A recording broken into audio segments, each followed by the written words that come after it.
I promise you, the amount of money you save when you buy groceries instead of eating out is insane. To put things into perspective, so today we are at one of my favorite places, Park Social. This meal usually costs from like $15 to $20. And if you're going out to eat all the time, that's gonna add up really fast. So imagine what $15 to $20 can get you at your favorite grocery store. These frozen meals are all under $10, but every single one of these is supposed to be at least 2 meals or 2 sittings for one person. So it's a really good steal, it's a really good deal, and you save so much money versus going out to eat all the time. Pro tip.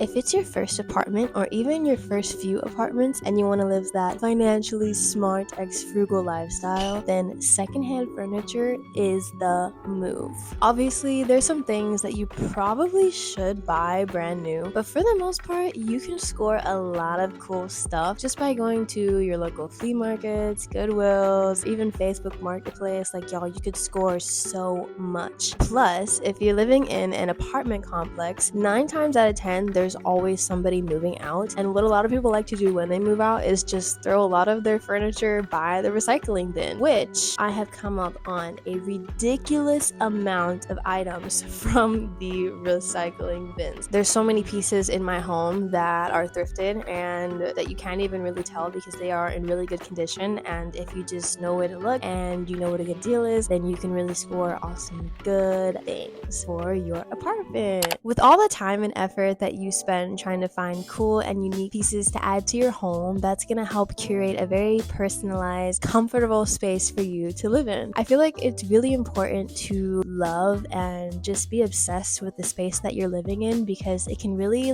make a difference on how your days go and just how you feel being in your home. I feel like your home should honestly be like your favorite place to be. Everywhere that you walk in your house, it just makes you feel so happy and it just makes you feel like this is really you. Personally, the way I feel in my home kind of reflects on how I feel outside of my home. If my space is kind of bland, doesn't have much color, doesn't have much of anything that kind of resembles me and my personality, it won't really feel like home to me. But if my home just really screams like, oh my god, Raven most definitely lives here, there's so much color, there's so much stuff going on, I love maximalist homes, so if it's a maximalist home and it's personalized to me, I'm honestly never going to want to leave. And I feel like that's how you should feel, especially being that you're paying whatever you're paying to live in the space that you're living in. You might as well make it the best experience that you can and make it worthwhile, make your money worthwhile, make it seem like it's not that expensive living there, because you absolutely are obsessed with your space. While we're on the topic of the way that your home is decorated, I feel like we also need to talk about the way that your home is cleaned and how you keep up with the cleanliness of your home. Listen, I know you don't want to clean your tub. I know sometimes you forget that maybe you should wipe down the mirrors even though it is just completely spotted and you can barely see yourself.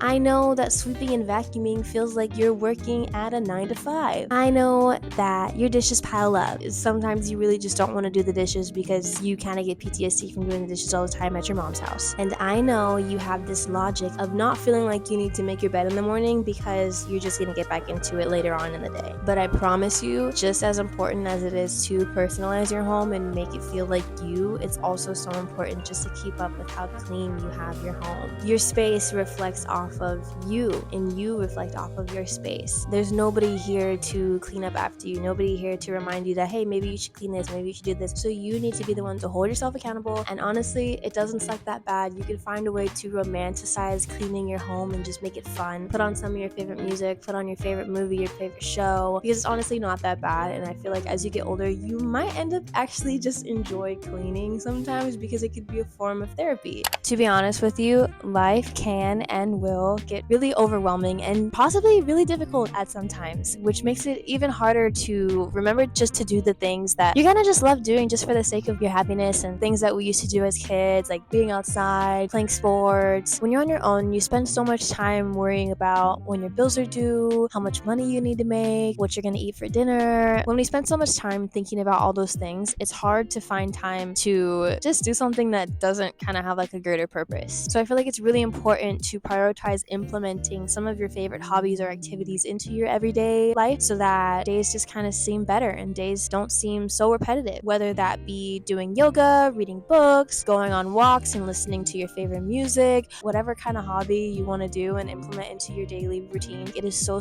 crucial for you to do that. I've had my fair share of being in this state of mind where I'm really questioning my entire life existence, and I feel like everything sucks and everything is repetitive and I'm always looking forward to the weekend. I've been there so many times and it's not fun. That every single time I do get into that state of mind, I realize it's because I'm not really doing anything that just genuinely fuels my soul. In order to make your days just feel more intentional and fun and happy, it's so important to implement things that you love to do. Even if it's something as small as just making your favorite coffee drink in the morning.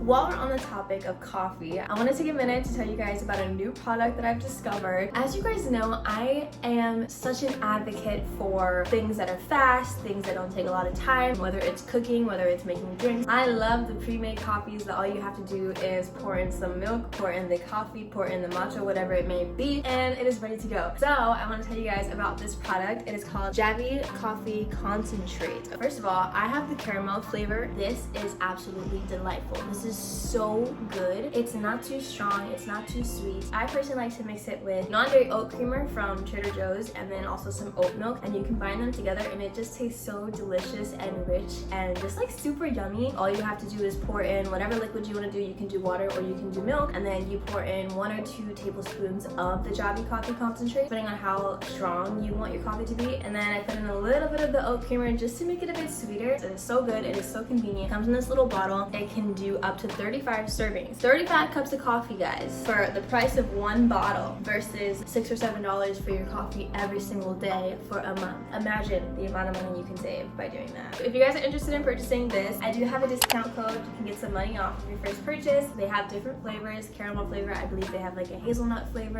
probably a bunch of other ones. So make sure to give it a try and use my discount code if you want some money off. Yeah, okay, back to the video.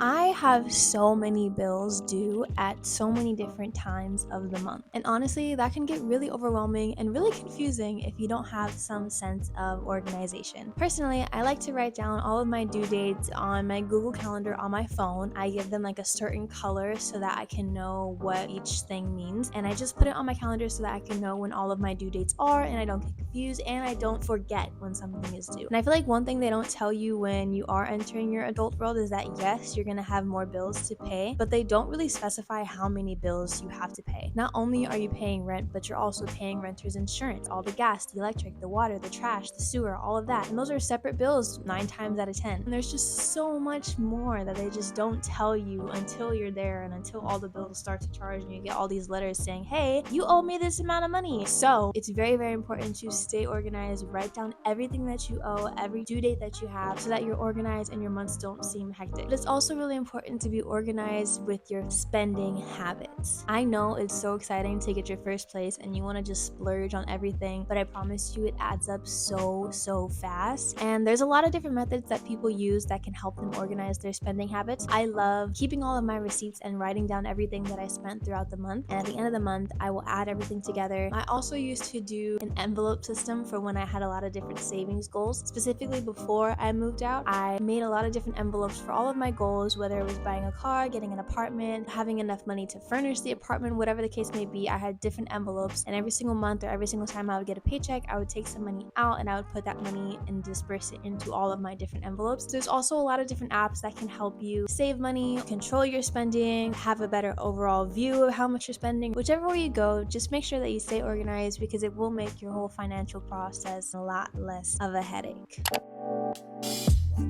I used to use the excuse of being young to excuse me from eating clean, working out, being outside, doing the things I need to do to take care of my body, and it really showed in my physical appearance, and I was really unhappy with how I looked for a really long time. So I started to really just value myself and take care of myself. It really paid off. You don't have to do these things for your physical appearance specifically, but I feel like it's also just for the longevity and the healthiness of your body. I feel like that's really important, and I feel like a lot of us don't take care of ourselves as good as we should. It's not just just about the way that you look. It's also just about how your body feels inside. The things that you eat, the things that you do affects you along the line. That's why now I really value going on runs. I love going on runs. I try to implement like spinach, zucchini, like little things that I can put into my favorite meals so that I can get my vegetables in. I try to drink greens when I can. I try to eat as much fruit as I can. I try to cut out a lot of sugary things, although they taste so good. Just do my future self a favor. At the end of the day, nobody's gonna hold you accountable anymore. It's only you. You're the only person that's gonna tell you that, okay, maybe I should start working out more, maybe I should start eating clean, maybe I should do this, maybe I should do that. Like, your mommy's not gonna hold your hand anymore. So you need to take care of yourself, keep yourself accountable, hold yourself accountable,